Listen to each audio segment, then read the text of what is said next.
ہم ایک بار پھر آپ کو اپڈیٹ کرتے ہیں کہ ایم کیو ایم کے سربراہ الطاف حسین، جسے عام طور پر پاکستانی میڈیا کے اندر بانی کہا جاتا ہے کیونکہ اس کا نام لینے پر پابندی ہے میڈیا پر، اس کی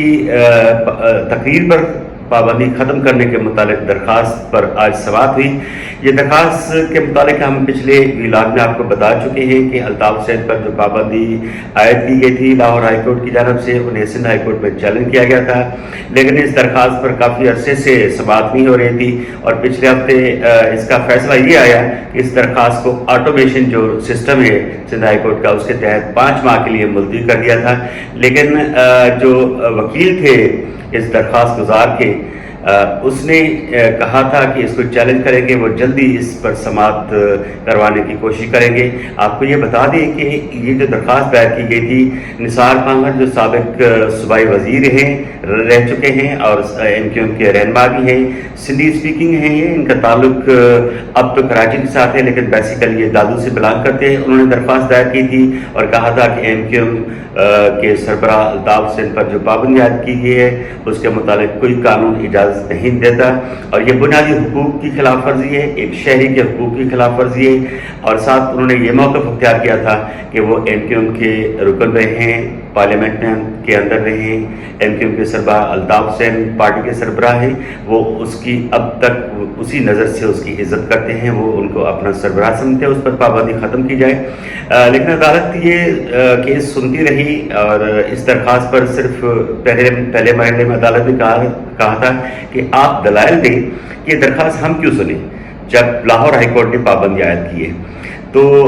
یہ درخواست جو 5 ماہ کے لیے ملتوی کر دی گئی تھی، آج پھر دوبارہ جو ہے اس کے وکیل نے درخواست دی کہ اس پر فوری سماعت کی جائے، اور آج اس پر سماعت ہوئی، لیکن عدالت نے ابتدائی دلائل سننے کے بعد وہ درخواست مسترد کر دی۔ تو اب یوں سمجھیں کہ ایم کیو ایم کے سربراہ پر جو پابندی عائد ہے وہ اپنی جگہ پہ قائم رہے گی، اس پر تقریر کرنے کی پابندی ختم نہیں کی گئی۔ اس میں 2 ایشو تھے۔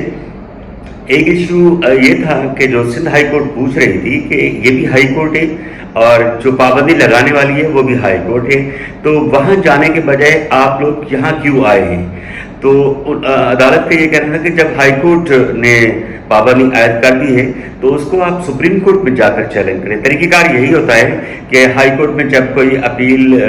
یا کوئی درخواست مسترد ہوتی ہے تو اس کے فیصلے کو چیلنج کیا جاتا ہے سپریم کورٹ کے اندر، پھر سپریم کورٹ میں جایا جاتا ہے، سپریم کورٹ فیصلہ کرتی ہے کہ ہائی کورٹ کا فیصلہ صحیح ہے یا غلط ہے، پھر وہ اپنا فیصلہ جاری کرتی ہے۔ لیکن جو ایم کیو ایم کے رہنما تھے نثار پانگھر، انہوں نے کہا کہ وہ اب سپریم کورٹ میں نہیں جائیں گے، سب سے پہلے یا ہائی کورٹ میں جائیں گے، کیونکہ وہ اس صوبے کے شہری ہیں اور اس صوبے کی جو ہائیسٹ کورٹ ہے وہ ہائی کورٹ ہے۔ پہلے ہم یہاں پہ آئیں گے، اس کو چیلنج کریں گے، اور اس کے بعد جو فیصلہ ہوگا تو پھر ہم ڈیسائیڈ کریں گے کہ سپریم کورٹ جائیں یا نہیں جائیں۔ اس درخواست میں جو نثار پانگھر کے وکیل تھے اس کا موقف یہی تھا کہ انہوں نے لاہور ہائی کورٹ کے فیصلے کو چیلنج نہیں کیا، وہ تو صرف آئے ہیں کہ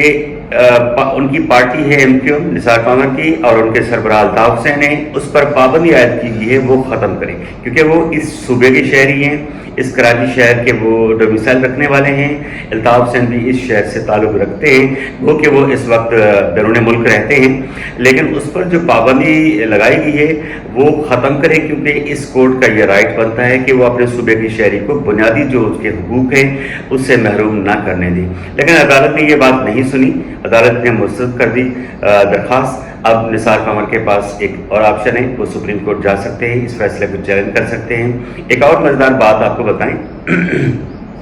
کہ پاکستان کے اندر جب اس طرح کے فیصلے آتے ہیں تو وہ فیصلے کوئی کسی ایک کوارٹر سے نہیں آتے۔ جب 2016 اگست 2016 میں الطاف حسین نے تقریر کی تھی اور اس کے بعد جب ایم کیو ایم کے خلاف کارروائیاں شروع ہوئیں اور اس کے کارکنان کو گرفتار کیا گیا، ایم کیو ایم کے جو رہنما تھے جس میں فاروق ستار تھے، خواجہ آزاد تھے، انہیں رینجرز نے گرفتار کر دیا اور صبح کو آ کے انہوں نے اعلان کیا کہ وہ الطاف حسین سے ان کا کوئی تعلق نہیں ہے۔ اور سب سے بڑی بات یہ ہے کہ الطاف حسین نے جن کو زمین سے آسمان تک پہنچایا وہ سندھ اسمبلی میں کھڑے ہو کر الطاف حسین کے خلاف قراردادیں پیش کرنے لگے۔ یہ سب سے بڑا جو فلاز کہیں، سب سے بڑی غلطی جو ہے وہ الطاف حسین کی کہیں وہ یہ تھی کہ وہ اپنے دوست اور دشمن کو پہچان نہیں سکے۔ ایسے لوگ جو اپنی پارٹی کے سربراہ کو سب کچھ مانتے تھے، اس کے سامنے کھڑے ہو جاتے تھے، اپنا سر جھکا دیتے تھے، لیکن جب وقت آیا اس کے ساتھ کھڑے ہونے کا تو ان کے ساتھ کوئی کھڑا نہیں ہوا سوائے ان کی کارکنان کے۔ تو میں یہ کہہ رہا تھا آپ سے کہ اس طرح کے جب فیصلے آتے ہیں تو ان فیصلوں کے پیچھے پاکستان کے بہت جو طاقتور ادارے ہیں ان کے فیصلے ہوتے ہیں، ان کے سامنے ان کے خلاف فیصلے دینے سے عدالتیں بھی گھبراتی ہیں، سیاست بھی گھبراتی ہے، پارلیمنٹ بھی گھبراتی ہے۔ اور یہی فیصلہ آپ نے دیکھا کہ آج جب الطاف حسین کی درخواست پر سماعت ہو رہی تھی تو عدالت نے وہی فیصلہ کیا جس کی ایک امید تھی کہ وہ ایسا ہی فیصلہ دیں گے، ہائی کورٹ کا جو فیصلہ ہے اسے برقرار رکھیں گے۔ اب ایک ٹیسٹ کیس ہے جو بندیال اس وقت چیف جسٹس ہے، وہ دعوے کرتے ہیں کہ جی ہم آزاد ہیں، ہم کسی کے دباؤ میں فیصلے نہیں کرتے، تو نثار پامر کو چاہیے تو اس کے پاس چلا جائے اور سپریم کورٹ میں درخواست داخل کرے اور پتہ چل جائے گا کہ پاکستان کی عدالتیں آزاد ہیں یا پاکستان کی عدالتیں آزاد نہیں ہیں، اور ان طاقتور اداروں کے سامنے جن کے فیصلے ہوتے ہیں کہ اب ملک میں ایسا کرنا ہے اس کے خلاف عدالتیں اسٹینڈ لے سکتی ہیں یا نہیں لے سکتی۔ لیکن یہ دیکھنا ہوگا کہ نثار پامر جو سندھ ہائی کورٹ میں آئے تھے، جب درخواست داخل کی تھی تو وہ 40 دن تک غائب تھے، کیا دوبارہ وہ غائب ہونے کے لیے، لاپتہ ہونے کے لیے تیار رہتے ہیں یا نہیں رہتے؟ اگر تیار رہتے ہیں تو انہیں سپریم کورٹ جانا چاہیے، اگر تیار نہیں رہتے، تھک جاتے ہیں، چپ ہو جاتے ہیں، تو پھر وہ داخل نہیں کریں گے، اس فیصلے کو چیلنج نہیں کریں گے۔ لیکن الطاف حسین کے جو کارکن ہیں وہ اپنی جگہ پہ پر امید ہوں گے کہ کبھی نہ کبھی کوئی ایسا فیصلہ ہوگا جس سے ان کے سربراہ کو وقت ملے گا ٹی وی چینلز پر اور پاکستان کی مین اسٹریم میڈیا پر دوبارہ اسے سنیں گے۔ جس طرح آج کل آپ نے دیکھا ہے کہ نواز شریف پر تاحیات پابندی تھی، لیکن ان کی جماعت نے ایک قانون پاس کر دیا ہے کہ جتنے بھی اب تک فیصلے آئے ہیں 184(3) کے تحت ان کو دوبارہ سننا جائے گا، ان کے خلاف ایک اپیل داخل کرنے کا ان کو حق دیا گیا ہے، جس میں نواز شریف کو فائدہ ہوگا، جس میں سابق پاکستان تحریک انصاف کے جو رہنما تھے جہانگیر ترین ان کو بھی فائدہ ہوگا، وہ بھی تاحیات کے لیے نااہل ہیں۔ ان دونوں کی جانب سے درخواست داخل کی جائے گی اور ہوپفلی امید تو یہی ہے کہ فیصلہ جو ہوگا ان دونوں کے حق میں ہوگا، جہانگیر ترین اور نواز شریف کے حق میں، ان کی تاحیات جو پابندی ہے وہ ختم ہو جائے گی۔ اسی طرح کبھی نہ کبھی کوئی ایسا وقت آ سکتا ہے جس میں ایم کیو ایم کے سربراہ الطاف حسین پر جو تقاریر کی پابندی ہے وہ ختم ہو جائے گی۔